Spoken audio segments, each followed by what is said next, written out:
Roger, here's the softball question for you. What is MFA and how should we be using it correctly?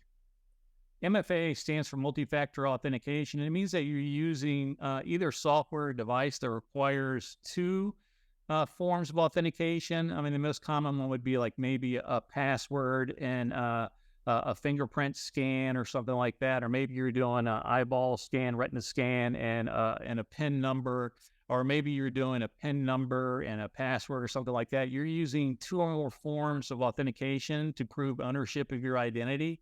Probably the most common ones these days are like Google Authenticator or Microsoft Authenticator, where you log in with a login name and password, and then you get this code sent to your phone or an application that you then type on in. Or it could be like a FIDO key, where you put this FIDO key, put it in a USB key slot, and you'll put in a login name and password, and then you have to like touch the FIDO key and put in maybe a pen with the FIDO key. What I would tell everybody is that you need to use a phishing-resistant form. Most of the popular forms of multi-factor authentication used today, and this would be all the ones that like send you the code and stuff like that, and push-based authentication.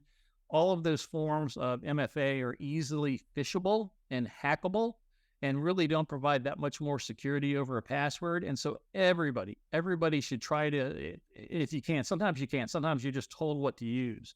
But if you have the choice, try to use a phishing-resistant form of MFA. A really good example of that would be that FIDO key, or what any FIDO thing is inherently phishing-resistant.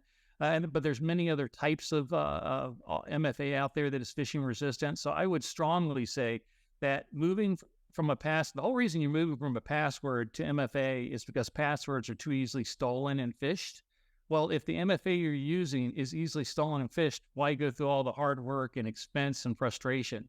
Instead, for the same amount of money and frustration, you can go to a phishing-resistant form and get significantly more protection.